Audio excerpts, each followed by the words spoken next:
I'll tell you, Candace had this vision about a year and a half ago, and we started to go around Washington, D.C., and Candace started to ask, is there a summit for black freedom fighters on the front lines? Started to realize there wasn't, and just a testament to Candace and the unbelievable work that she is doing to inspire, I think, a revolution that is going to change this country for the better in our cities, all across the country, against the left that has done such a disservice to the black community for so long. So Candace, thank you for what you're doing for our country. The awakening is happening in Black America. People are starting to realize that we've gotten absolutely nothing over the last 60 years of an allegiance to the left. We have gotten absolutely nothing to show for it. And yet we see the same commentators every 4 years, right around election cycle, they start drumming up the race narrative because they realize something about the black community. We're a deeply emotional community. So they use these things like white supremacy, to distract us from what's actually going on in our communities. That's the first thing that I say. If you talk to someone and they tell you, and they look you in the face and you say, what is the biggest issue facing Black America today? If they have the audacity to say to you, white supremacy, that person is a liar. That person is a liar. We know in our community that over 95% of all homicide victims that are Black are killed by other Black people. How can you tell us that white nationalism is a threat to Black America? What's happening in our communities is a threat to Black America. Fathers being out of the home has been a threat to Black America. And we see this narrative over and over again. You see now what's happening, which is even scarier, is the attack on manhood. The attack on what it means to be a man. I do everything that I do. I speak about him on every stage that I go on to, my grandfather, right? And let me tell you something about my granddad. He's sick right now, but my granddad grew up in a real systemic racist society. He grew up on a sharecropping farm in North Carolina. His first job was laying tobacco out to dry at 5 years old on a sharecropping farm. My granddaddy picked cotton in North Carolina. He moved up north and he married my grandmother at 17 years old, and he stayed married to her until her dying day some years ago. And I grew up in my granddad's home during the formative years. Never once in my household did my grandfather tell me that I should be angry at the white man. Never once did my grandfather tell me that I couldn't do something in this country because of the color of my skin. I didn't learn how to be a victim in my household, period. He believed in some things that used to be the values in Black America. Here were his values. Number one, my grandfather above anything else believed in God. Number two, my grandfather believed in family. We had to all be sitting around the dinner table every single night, opening the Bible. We would read scriptures. And the third thing that my grandfather believed in was hard work, no excuses. My grandfather now lives, he retired and moved back down south in Fayetteville, North Carolina, and he now lives on the very same sharecropping farm because he owns it. He went back and he bought it. How did we get to a culture all of a sudden where we have Black Americans, the people that we follow in the hip-hop community and abroad, telling us that we can't do anything? We can't do anything, and yet we are the most well-positioned Black people in the entire world live in America today. Candace says it so perfectly, which is, it's America's best untapped resource. I'll never forget when Candace and I went to UCLA, and there was a group of Black Lives Matter protesters, and I'm sure all of you have dealt with them on campus once or twice, and they were screaming at Candace, they were calling her horrible things. And Candace said, you don't understand, I want you to succeed. I want you to be able to accomplish more than you are right now. And they were programmed to say, no, I don't believe in that. So Candace's like, fine, I don't want you to succeed. Thank you. Like, what? Who says that?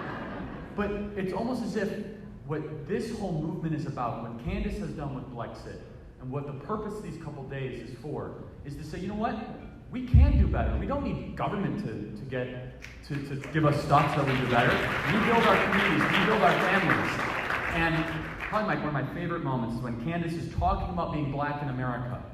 And who do the liberals have to come talk about this issue? White liberals. White liberals. A PhD. She had a PhD in what Black Americans are suffering from. And she didn't want me to talk.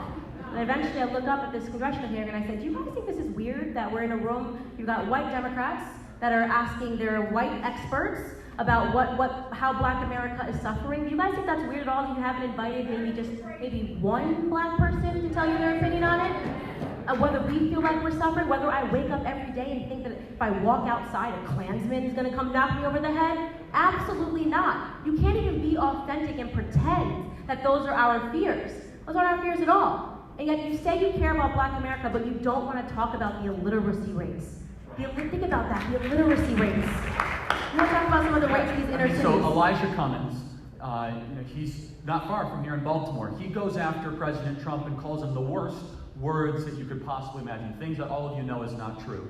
And yet in his community, you cannot find any school in in his congressional district, you cannot find a school in the urban sector in his district where there is fifth graders that are able to read at grade level. You can't find it. There were 17 schools in Baltimore that you could not find a fifth grader that could read at grade level. Those schools are 80 to 90% Black. So while he keeps on getting reelected, he gets rich, his community is suffering.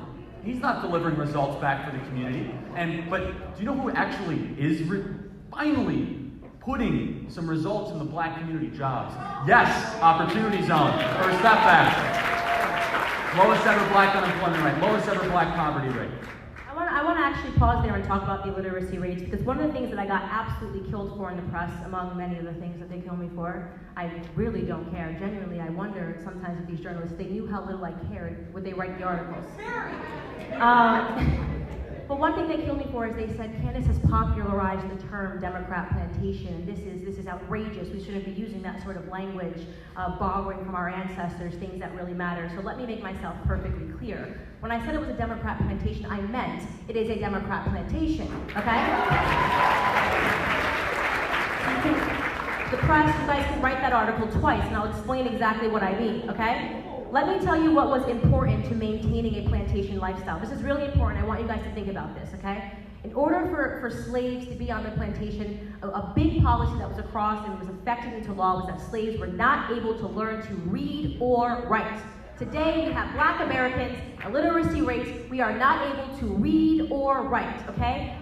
Why is that? Why did they keep that in a law? Why, even if you were a white American at that time and you were caught teaching a slave how to read or write, you were in big trouble? Why? Because an educated mind can't be enslaved. An educated mind cannot be enslaved. They had to be able to control the narrative. If slaves were reading, they may have caught some of the abolitionist papers and realized there was a movement happening up north to free the slaves. They may have written their own papers and walked off the plantation, because at that time it was simply things that were written on parchment paper. Those were your freedom papers. So it was integral. Another thing that was so integral to maintaining slave life was the breakdown of family. They were constantly switching slaves, moving them to different plantations, because they didn't want us to have a nucleus. They didn't want us to be functional. They didn't want us to feel anything towards the people that we were related to. Frederick Douglass, in his autobiography, actually writes about this in the first pages. He said, when my mother died, I felt nothing. I felt nothing when my mother died, because that's just the way things were. I felt nothing for my sisters. Today, we have a 74% single motherhood rate in the Black community. The breakdown of family is still happening today. I believe when Justice Clarence Thomas stood before Congress, when he was being confirmed, and he said that these are modern, updated techniques. He called them modern-day lynching. Everything has been updated. What's old is new again, and we have to be aware of what they are doing. And the last component of that, when we talk about modern lynchings, when he said modern lynchings, what happened when slaves tried to escape the plantations, right? They were punished, their arms and limbs were severed. What happens when Black conservatives speak out? Google my name, okay? Google the name of any Black conservative, and you will see how swiftly the media punishes us for having the audacity to think for ourselves.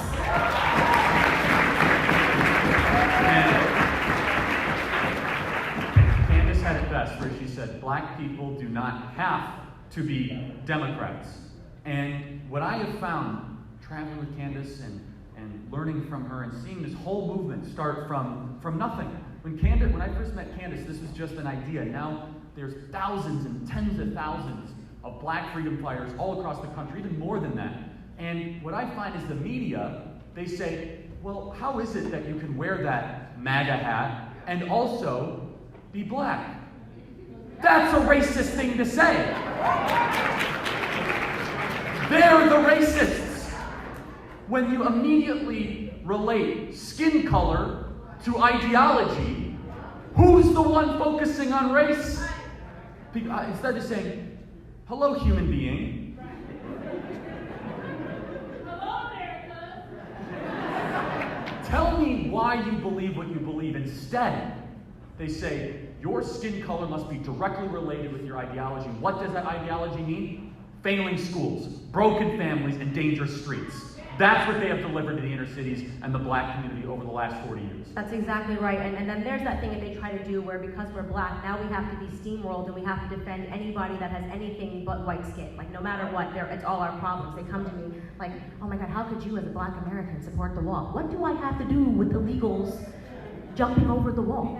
Why are you even asking me that? That has nothing to do with me at all. Why would I be upset if Trump built a wall at the border? I'm an American. What am I supposed to be afraid of here? Right? And the very same people that say America is a horrible, racist, xenophobic, sexist country also demand that we keep our borders open to let everybody in. Why don't we build the wall to keep everybody out because we're so horrible, right?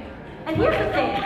Educate yourselves about this because I am one of the biggest supporters of the wall of securing our borders, one of the biggest supporters. Educate yourselves about the community that is harmed the most by open borders because it's also us. It is black American men between the ages of 18 and 21.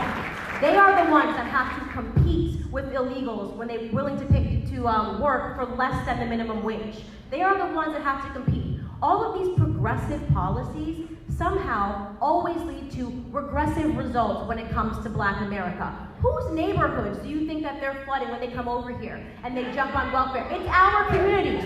We're the ones that have to contend with it. So, you can write this one up, media. I've said this, I've said it many times. If Trump offers a decent enough salary, I'll go down there and build a wall myself. I'll be like, Mr. President, how high would you like this wall, Mr. President? Would you like it a little higher? Good benefits, I'll do it. We need to make sure that we fight against these things when they try to steamroll us and make us think that we're somehow responsible for people that are breaking the wall at the border. And we're supposed to be upset, by the way, because they're being separated from their families when they break the wall. Well, what do you think happens in the hood when black people break the law? They get separated from their families.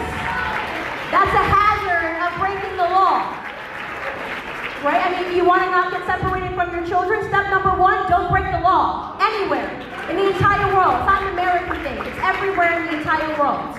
Well, and also, other parts of mother and child separation is the horrific rates of abortion in the black community. And Candace, you talked about this.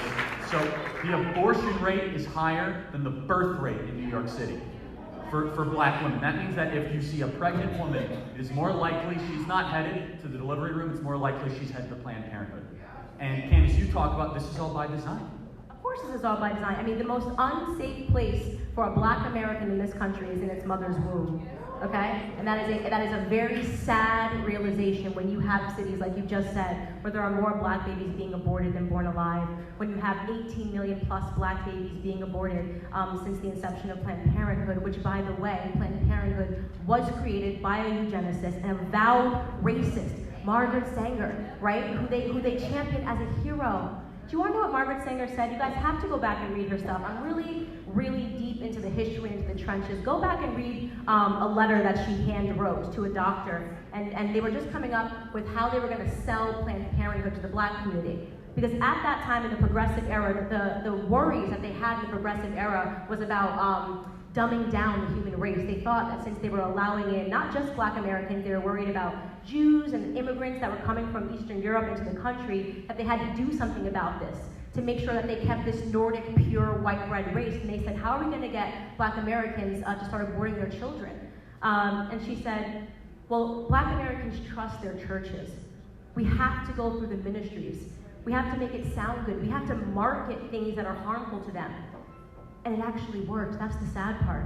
It actually worked. We bought into it. We have people that are shrieking, saying, my body, my choice. This is a marketing scam. Do you know that our population growth has stagnated in the black community? It has stagnated.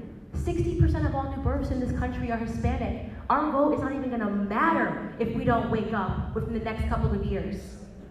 And when the left takes the black community's vote for granted, every 2 years, every 4 years, or every 6 years, you'll have some self-serving politician go into the inner cities or go to the black community and promise a variety of stuff, but more importantly, they all of a sudden say, well, the other side doesn't care. The other side hates you. They use the R word, racism, time and time again.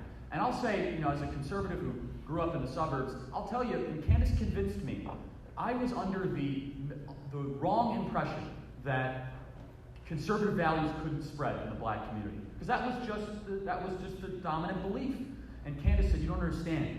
The black community is a conservative community that has family values and believes in the church and is focused on hard work and keeping people together. And Candace convinced me, amongst thousands and thousands of others, including the President of the United States, who now, I believe, has done an unbelievable job actually delivering these results. Opportunity zones, First Step Back. We have the lowest ever, this is such an important point, we have the lowest ever black poverty rate ever since it's been recorded, ever. And what happens when that's announced at the State of the Union, Candace? The Black Caucus, who are supposed to be there to represent Black America, didn't even applaud. Just so you know, years earlier, they stood up and gave a standing ovation when Barack Obama announced more food stamps for Black America. But black unemployment, no, that's not what they're after. They're after government dependency. They're after victim culture. That really is the drug that is being dealt to the black community today. Victimhood. This is how you end up with Jussie Smollett and the girl. Who's the girl with the fake dreads got cut off? I mean, this is how you end up with that culture. Don't even get me started on that guy. First off, let me tell you how I knew that Jussie Smollett was lying. This is how I knew. They said it was a polar vortex in Chicago, and he went out for a sandwich. Black people, when it is cold. I said, nope, there's no way this story is real. As soon as the story broke, I got this long text from Candace. This is a hoax, this is fake, this is that. I said, Candace, I agree. I'm from Chicago. I've never met a Trump supporter in Chicago, except now I have. So thank you. Now I can say I've met a single Trump supporter. 2, actually, 3, 4, 5 from Chicago. There we go. Chicago? Okay. I have to preface this. I'm from the suburbs of Chicago. I have to say this. Or else I get, it's a riot, okay? Like, what neighborhood? And I say, Wheeling, suburbs, okay? So I've been very clear about this point. Anyway, it's a Chicago thing, because if you're not actually from the city, you lose all your credibility. So anyway, as soon as I saw this story, I said, okay, here's how I know it's fake. First of all, Trump supporters in Chicago wearing MAGA hats at 2 a.m. when it's negative 10 degrees. And then what they yelled. This is MAGA country. You know what that sounds like? It sounds like what somebody who's never met a Trump supporter thinks we say at our rallies. This is MAGA country! And then my favorite part of the whole thing is he didn't take off the rope. Who does that? No. The best part is he never let go of the sandwich. When the police officers found him, he still had this, I'm like, so they tied a noose around your neck and poured bleach on you, but you just kept the sandwich. It was actually one of the most absurd stories that I've ever read. And it really is because of this victim culture that we're seeing, where people think it's cool to be a victim. We're seeing this oppression Olympics, where people are competing to be more oppressed. And it's dangerous in terms of what it's doing for our youth. A question I asked, and really consider this, I'm a little older than you, but when I grew up and I was watching TV, what happened to black TV? When I was young, I was watching Family Matters, the Winslows, the Jeffersons, the Huxtables, black American families that were put together and had goals, okay? Real goals. Now what do you have on TV? What's the number? Love and Hip Hop. What's the #1 most watched show? Love and Hip Hop. Empire, about dysfunction. We're literally watching an entire generation of black Americans getting brainwashed to believe that that should be our goals. The more ratchet you can be, you can make it. One of you might make it out. One of you might be the next Cardi B. Don't get me wrong. I like her music. I watch Love Me Up. Don't get me wrong. I'm not and anyway trying to. I'm not trying to knock her off. I actually think that she has a character. Like she had that something special when I was watching Love and Hip Hop. She was just like very unapologetically herself, which I really like. But think about the fact that that is now what's on TV. What are the goals? What are people growing up and wanting to be? Hip-hop royalty, having multiple baby daddies, arguing with them on the phone. That's what we want. Those are the new goals in Black America. We have to reverse that. And it starts with going after the people that claim to be Black idols, right? That claim to be the people that are behind the Black people 100%. I super appreciate whoever was booing T.I. when he popped up on the screen. Massive coward. Massive coward. Not a single fact brought to that summit, and just trying to cut me off and hype up the crowd like a rapper would do. Complete ignorance. Why don't you dispute the facts that I just said to you, T.I.? We have people like Cardi B sitting across from Bernie Sanders. A year ago, she was saying, where are all my taxes going? Fast forward to a little more fame and fortune, and you want to go with the guy that wants to tax America at 75%?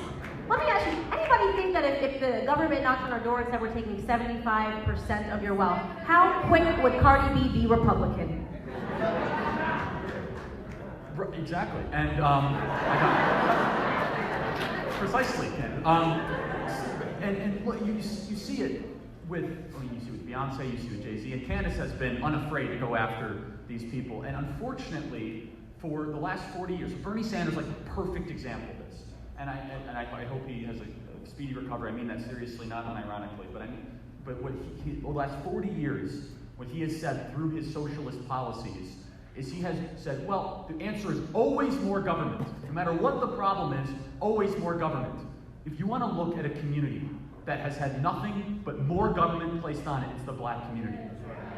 I mean, $25 trillion has been spent to try to solve poverty in America in the Black community. Yet Black America is poorer today than it was before that money was spent. And Candace said this so well. We literally subsidize single motherhood in this country. Where we literally subsidize. Go a step further. That means that all of the tax dollars that we pay, there are full-time employees that go around and knock on doors to make sure that fathers are not in the home. So they go around to make sure that mothers are still single. Hey, just checking in. There's not a father around, right? Okay, your checks get to keep coming. That really is sick stuff, and we have all of these people that we've placed so much hope in. I mean, these people were my idols too growing up, and they won't tell the truth. You want to know why? Because telling the truth would hurt their pockets. So they play to the crowd, they play to the masses. They're puppets. They really are just puppets. When I look at T.I., when was America ever great? I mean, it had to be pretty darn great to turn you into a millionaire, you ignorant fool. And not to mention, I don't know, like that World War II thing was pretty cool. I don't know, T.I. Moon landing, defeating the Soviet Union, creating the... Yes. And look, and here's the one thing, is that there's a huge American bashing movement. Huge American bashing movement that's happening right now. And America has made mistakes, but America is not a mistake. And there's been consistently there's been one philosophy that has been trying to keep certain people down, and one philosophy of liberation. And the philosophy of there was a party founded in 1864 called the Republican Party as a one-issue party, anti-slavery, abolitionist party, all about liberating individuals from their current status to a higher level. So you ask yourself today, they like to say the party switched. Has anyone heard this before? The party switched? So back in the 1860s, which party wanted to keep Black people down? Democrats. Today, who wants to keep Black people down? Nothing has changed since the 1860s. They've just gotten better at hiding their stripes. They really have. They've gotten better at hiding their stripes. That's all the Democrat Party has done. They've produced so much fear in our community. The amount of fear. People, I go on Facebook and the things that they say, and they don't understand the brainwashing that's happening to them. You know, this morning I was reading an old interview. It was from 1964. It was a Playboy interview with Dr. Martin Luther King Jr. before he was assassinated. And remind yourselves of something right now. He celebrated today, but the media hated him back then, okay? The Washington Post wrote hit pieces about him. The New York Times wrote hit pieces about him. So they did call him a communist. That's exactly correct. Anyways, he was giving this interview, and they asked him about why he doesn't use violence. And it really got me thinking, why is the left trying to encourage Black Americans to be violent, to protest in the street, right? To scream every time a shooting happens, to go out there and scream and be crazy, to have these violent confrontations with police officers. What has violence ever brought that's good? So they asked him that question. They said, well, you know, Dr. Martin Luther King, you can't deny that violent uprisings have led to good things. And he said, you're absolutely right. It led to a great thing after the Revolutionary War, right? We got our country. But violence only works if you're trying to segregate and not integrate. And this is very important, so hold on to this, okay? Right now, the left is trying to inspire us to be violent because they don't want us integrated in American society. They do not want us integrated. They want us to be segregated. They want us to pursue our own independence outside of America. They are actively reintroducing that. They know that there is no good that will come from violence and come from all of this unrest. It never does. You either become completely independent or you are seeking integration. The reason Black conservatives are so feared and so hated today is because we view ourselves as Americans, first and foremost. And tomorrow, when you go to the White House, that's not supposed to exist. And that's why the media has tried to intentionally ignore it or mislabel it. Who remembers what Al Sharpton said last year? Those of you that were there last year. We said you were all paid, some of the most hateful things, and it just, and by the way, people are like, Charlie, are we getting paid for this? Like, if we're getting paid, I gotta talk to you. Like, I never come into not getting paid. Talk to the Reverend. He's been extorting your communities for 40 years. Go ask him for money, for goodness sakes. That guy's a bad guy, by the way. He's not a good person. But that's not supposed to exist, and it will be stunning to see. Well, I kind of chuckle because the media believes that, well, if we just keep on calling the president racist, that then people must believe it, and when they're going to see that record crowd walk into the White House, absolute capacity of Black freedom fighters that love the country, first and foremost, love God, love the country, and love their communities, and then love the president, they won't know how to process that. And when I love seeing Black conservatives wear that MAGA hat. Where's the big MAGA hat? Where's that big one, by the way? That thing is so big, by the way. You see that thing? I gotta get one of those, by the way. Thank you. It's become a symbol of cultural rebellion. I absolutely agree with that, and that's really what I think is different about this generation. So I get asked that question all the time, like, why do you think it's different now? We're obviously not the first Black conservatives that have ever existed. You know, I think some of the greatest thinkers of our time are Black conservatives or Black libertarians, like Dr. Thomas Sowell, right? Walter Williams. But what is different about this, that things seem to really be shaking in the Black community? And I told people quite frankly, and I told this to Dr. Ben Carson in his face when he asked me that question in his office, I said, sir, you were way too polite. You were way too polite. I think the difference that we're making is because we don't take the crap from the left.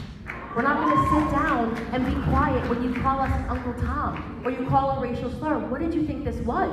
You thought you were just going to show up and drop some bombs on my Instagram page and get away with it? We have to fight back. And part of fighting back is showing people, you don't get to strip me of my Blackness because I'm smarter than you.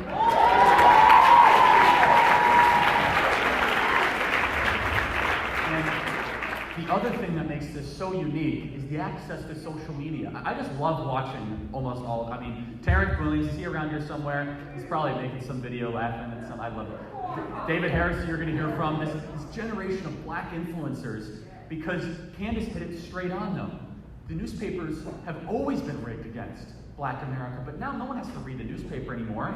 Instagram, Facebook, Twitter, YouTube allows all of you the opportunity to get the truth out and to be able to access different types of information and to be influencers and be bearers of truth. Speaking of which, there was someone tagged me in something today. I think his name was Bryson. Is there Bryson here?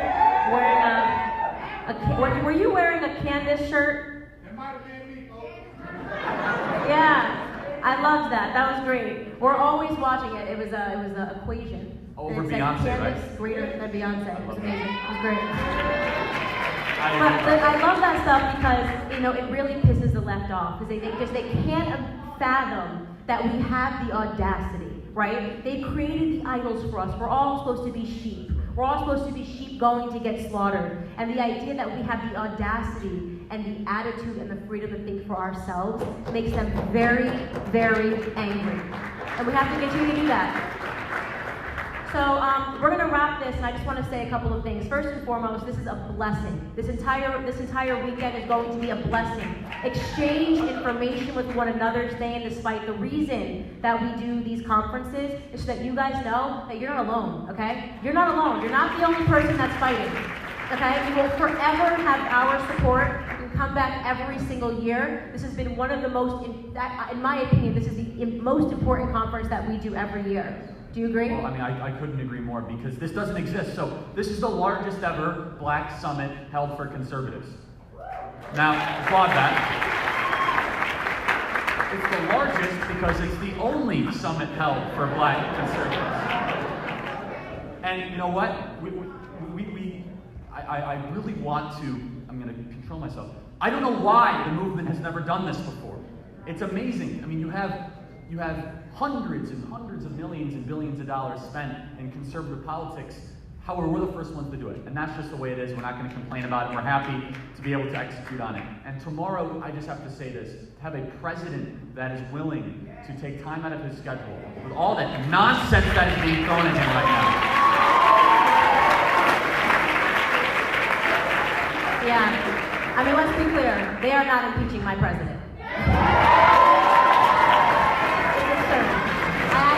I can't even address the headlines. I'm just like, you're gonna have to impeach us all first, right? I mean, me first, really. What really needs to happen is they are trying to stage a coup against our president. They are trying to illegally oust him because you want to know what his crime was?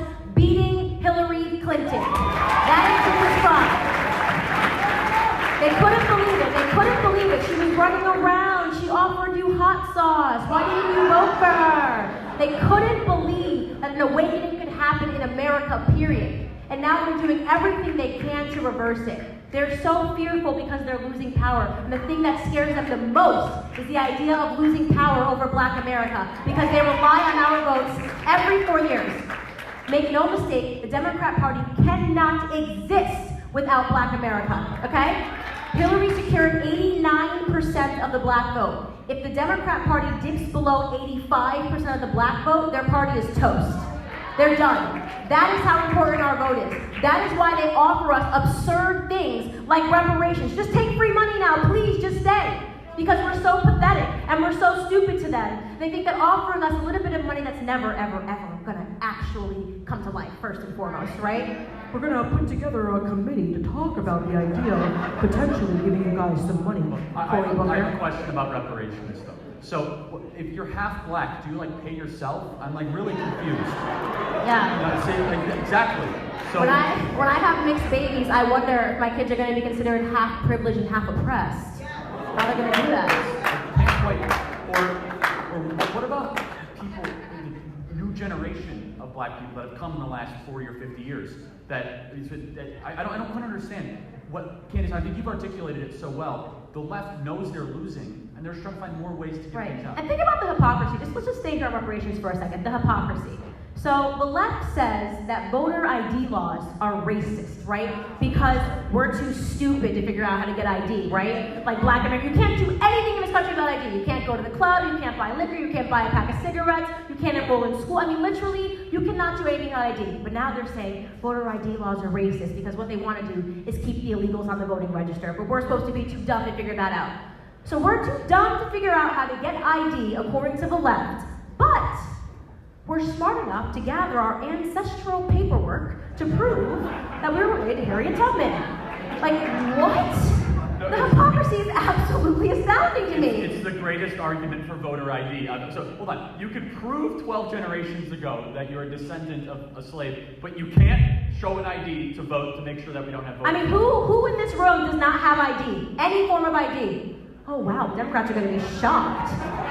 Democrats are going to be shocked that black people are smart enough to figure out how to get ID. I mean, how insulting are their arguments? It's racist. They're literally saying, oh, black people are too stupid to be able to get ID. That's literally their argument. And they say that time and time again, well, we can't have voter ID because it's regressive and it's oppressive. And you say, are you trying to say that certain communities are not smart enough to be able to identify themselves? I mean, because you literally need it for everything you do in your life all the time. What they're really saying is that, no, we want to make sure that voter fraud continues, but no, when it comes to reparations, you have to be able to prove your ancestry going back 150 years. Wouldn't that require some form of ID? Like, wouldn't you have to also show yourself? Like, wouldn't that be a form of We're ID? going to do blood tests? Like, I don't understand how this is actually going to work. And they don't understand either because it's never actually going to work. You can file that under false promises from the left, right? The thing that's supposed to keep us going and voting for them. Constantly, they want us at the end, going for the piece of food, the little morsel of food like mice.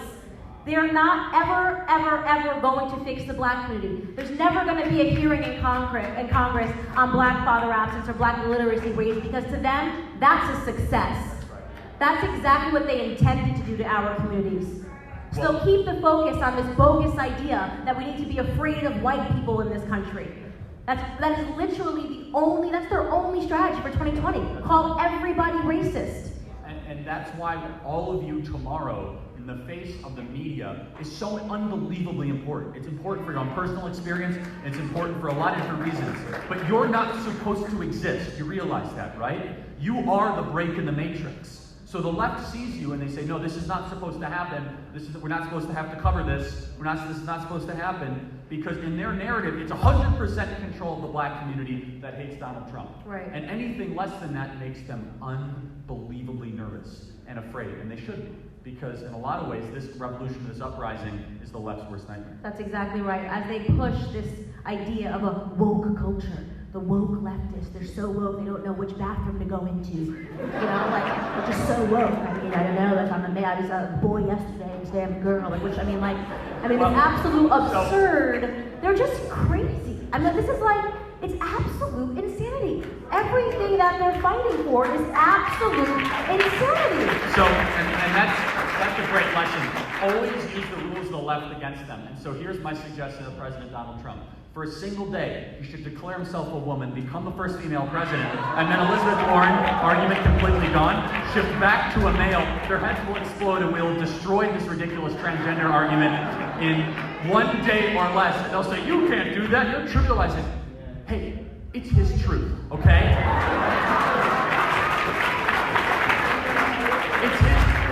It's his testimony, okay?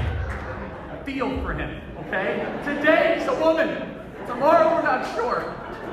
And all of a sudden, Elizabeth Warren won't be able to run as the first female president, or whomever is going to be. Always use the rules of the left against them. That's exactly right. I mean, you've got, who's running? We've got Kamala Harris, right? She's a cop. Don't look at her prosecution record. How great is this? So now she's suddenly black, even though when she was sworn in as an Indian American. But now it's convenient she's running for president, so she's ticking the black box, even though she's not black. Okay. You've got Beto, who's not Hispanic, but hey, it sounds better, right? I mean, and then you've got a fake Native American. Pocahontas. Yeah. 1.1 out of. No, she's one fraction 1,024 Native American. Robert Francis O'Rourke is more Hispanic than she is Native American. And that's pretty extraordinary because he's not Hispanic at all. He's an Irishman. I mean, So it was just a joke. we also have Biden, who, is there a country he hasn't sold our country out so his son can get cash from? I mean, Joe Biden's just trying to roll in on the Obama card or something like that. I mean, none of his ideas are new. He's like, has no idea where he is anytime he's giving an interview or anything like that. it's in a state of confusion. Oh. Right. I mean, literally, these are the fools that we have that are running right now, and they're all using the same thing. What are they running on? I hate Trump. I hate Trump the mostest. I hate Trump the mostest. I'm gonna hate Trump harder than everybody else if you elect me. Newsflash, hating Trump is not a platform to run on. I hate Trump does not help Black America. And I really do see This call for impeachment as a direct assault on Black America and all of the progress that we have made in the last 2 years. 100%, because they're going, oh no, the slaves, they're starting to wake up, right? They're starting to realize that things weren't really working. This is the way they view us, ideological slaves to their party. And when they start to see us thinking, going, you told us the world was going to end if this guy got elected. Why isn't the world ending? Then they have to make the world end. And that is what the media is doing every single day. They are trying to force an apocalypse that isn't happening. Things are getting better in this country. And to use that example, what's the ideological slave example, what's the one common theme? There has always been, in the history of the world, always been more slaves than masters. Always. That's the one common denominator. And it takes freedom fighters like Candace and yourselves to go back to your communities after this. And you know what?